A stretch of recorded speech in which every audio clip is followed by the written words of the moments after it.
Hey everyone, Angelo here, Hollywood filmmaker, greatest screenwriter in the history of the world, recovering homeless guy. Early Saturday morning in Los Angeles, doing my chores, got my ill-fitting collar for my Harold Lloyd shirt, and I want to talk about what I hated most about being homeless. I was homeless for 2.5 years. There were a lot of, challenging things about it, the desperation, being absolutely broke, things that were beautiful about it that I loved, the independence. Not that I could afford to do much with that independence. And I didn't realize how beholden I was to car infrastructure and how much that drove me to be homeless. The cost of owning a car, oh, I said that weird, owning a car, and how high the cost of housing is because of that. Because everything has to be built further out to accommodate cars because we need surface roads and parking lots and freeways and driveways. And at the same time, we don't have as much housing because we made it illegal in much of the country to build anything but single family homes, which limits the supply of housing. And so you don't have the density to support a lot of mass transit in much of the country, and you don't have enough housing to make it affordable. And the result is people go homeless for driver's convenience. And I didn't know I was part of that system contributing to it. By owning cars, I was helping keep the system going, and then the system helped try and stop me from going. I was homeless for 2.5 years, living in my car. First 6 months in Virginia, then I moved to LA, did it another 2 years. And what I hated the most uh, set up to set this up, I often parked around this church. I don't know what denomination it was. I forget the feeling. It was kind of maybe it was some kind of evangelical thing. I think it was like a lot of like the music was kind of. It's weird for me to describe because I didn't grow up going to like Protestant churches. I grew up Greek Orthodox, like going to Greek Orthodox church on Sundays and Catholic churches on Fridays because I went to Catholic schools. So for me, church was like, these old not old hymns in the Greek church, Greek Orthodox church. It was these Greek and Byzantine chant hymns, and the Catholic Church had their own music and rituals. But like Protestant churches can be very different. It depends on the church. But these, I got the feeling it was like a concert, like people singing really loud and energetic. Um, like some kind of evangelical thing. I don't know exactly. But what I dreaded the most was when these church people would come out with food and offer me some. They'd like look around for homeless people and try and offer me some. I never once accepted it. I never once engaged in conversation with them. I really didn't like them approaching me because I'm like, you all want to recruit people into your church. You have a like second agenda aside from feeding people.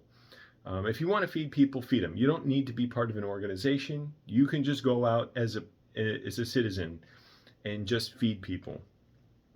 I don't want them handing me literature. I don't want them getting to know me because as they get more comfortable, it's like the grooming starts of, hey, do you want to know more about our church? Do you want to take part at all? Like, no, absolutely not. I don't need to be saved from anything. I don't want to be like even a number that you can add to your like, your marketing to say like, hey, we've served this many meals like this week. I don't want to add one meal to that um, because fundamentally, like that's manipulative. I mean, I don't know how to describe fully. Like, obviously, I don't believe in Christianity. If people, as I've gotten older, I'm like, hey, whatever you want to believe in, fine. Like, if you enjoy it, if it makes you happy, so be it. Like, I don't have the energy to like, be against people being what they're into. But like, there is that like, when it's once it starts to affect others, and especially with how regressive Christianity is in America and how tied it is to nationalism and racism and misogyny, homophobia, and it provides cover for a lot of other bad things. I've talked about Before, technically, I was homeless years earlier. I went homeless because my brother attacked me, and but I stayed on my friend's parents' couch for a month, and I finally got a second job, so I was able to go rent a place with an old Baptist pastor. 89-year-old Baptist pastor was my landlord, William Wagner. Rest in piss, because he only charged $450 a month, or $475, I think. And he was a real creep. And 2 weeks into me living there, he asked if he could get in the shower with me. So disturbing. Such a twisted mofo.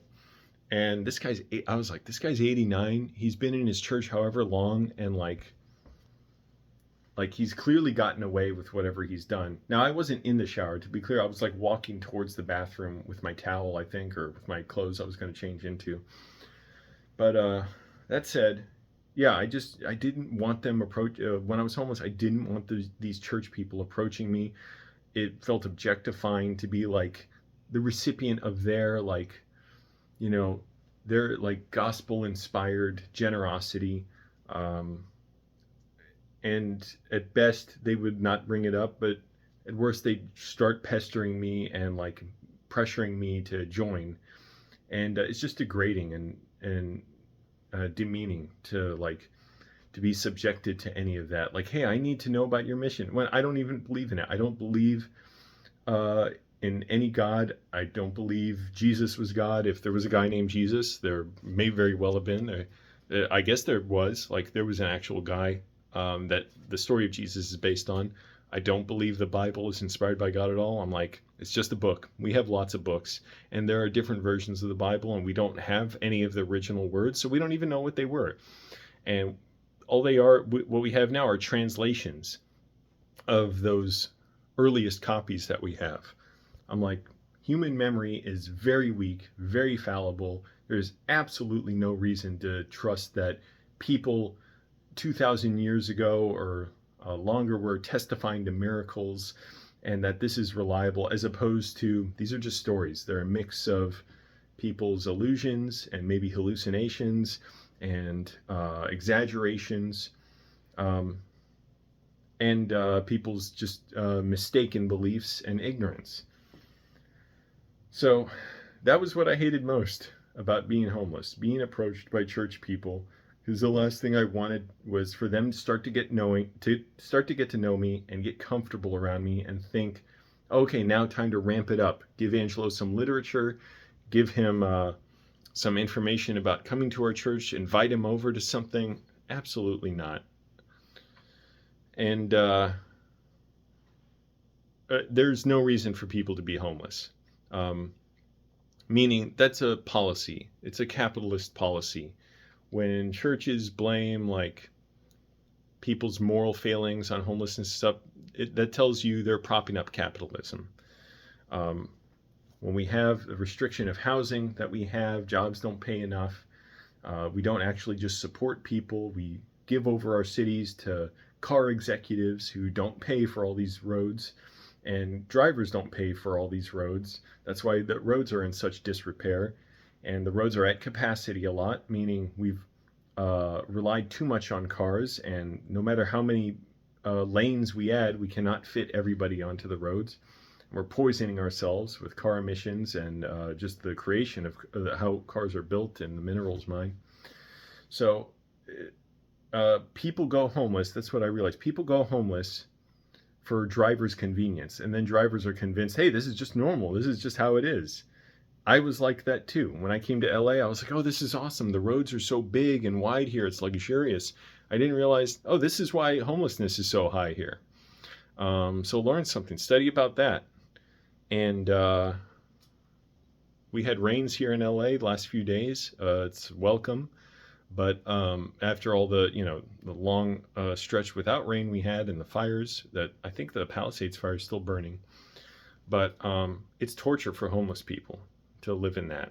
I'm like, why are we doing this? Why are we disrespecting ourselves so much like this? The homeless are us. It's anybody who's living outside. And I was 2.5 years doing it. It's like I forgot what it was like to live indoors. And I liked it in a lot of ways. But again, you shouldn't have to cobble together a life like that. Like if you want to live like camping or like a nomadic lifestyle, I think you should be able to and have the proper support for it. So, anyways, those are my thoughts on what I hated most about being homeless. I'm going to go on with my day. Also, I want to say, I've been thinking about this a little bit. Um, uh, I I would watch a little bit of Robert Reich, the economist, leftist, or we call him progressive, I guess, on YouTube. He's like, he seems like a really nice guy. He cares about people. He's funny. He has good beliefs. You know, he says about progressive income taxation and not enriching oligarchs and supporting the poor. But he seems like a complete shill for Democrats and like a partisan hack because he worked in the Clinton administration. He can't criticize his old friends too harshly. So like he's very weak in criticizing Democrats, and as a result, it weakens his criticisms of conservatives too. Because I'm like, oh well, where were you about Democrats doing the same stuff, just like not scaling it up as much? Where were you about all this? Like he speaks very mildly about like, well, I don't know why don't the Democrats work for the working class more? You know why? They get the same donors as Republicans. I mean, Toyota and like the big tech companies and stuff, they donate to both parties because they hope whoever gets in power, they'll have their favor and they'll get deferential treatment and contracts, and their regulations will be eased so they can exploit workers more, exploit the environment, and enrich themselves and gain power. So like who the hell are you kidding? Like you partisan hack, you like spineless coward. I remember it blew me away after Joe Biden's abysmal debate against Trump, where Joe Biden clearly showed he doesn't have the faculties anymore to be president. He can't even mount any strong argument against oligarchy and fascism because he's right there with them. He just wants a little bit of a smile on it. Like, yeah, he did good stuff for labor, some good stuff for the environment and all, but it's like, this should be I'll call it a little over the ground floor. You know, the bottom rung on the ladder to be president, but he absolutely horrible on other stuff. His policy with Palestine, what he supported Israel doing there, absolutely grotesque, horrible, atrocious, and now he just handed it off to Trump to continue that barbarism. So, okay, back to that debate where Biden was just stumbling over his words. Trump just destroyed him. Robert Reich was talking to his co-host on like Coffee Clatch. That's the name of the podcast he has. And I listened to him say like Joe Biden was really strong. He was telling the truth and Trump was flailing. Get the fuck out of here, you sniveling, boot-licking little hack. Tell the truth to people. Don't demean them like that. Good God, how can you debase yourself like that? Like a little puppy, you know, trying to retrieve a ball for your master. So people deserve better than that. And I'm going to give them the truth. So watch my show, America, here on Flying Over Trout. My mom's doing really well. I talk to her every day. She's doing great. She's happy for me. She wants to fly here. I don't know if flying, how safe flying is, but she wants to visit LA. So let's get high-speed rail in this country. And, you know, as sure as things are going in a bad direction, America can also lead the way in a good direction, a positive way that uplifts everybody. We can be the trendsetters to change all that. Most people do not want this chauvinism, this exploitation, this mass suffering that we're getting. But people have to be connected and mobilized. Talk to your neighbors. Join a union. Read up on communist ideas and communist critiques of this country, about racial equality, fighting for racial equality, workers' protections, tenant protections, good health care, protecting LGBTQ people. Join a communist group, communist party, and be righteous in your conduct. Check your own conduct and educate yourselves. All right, everybody. Thanks for watching. Bye.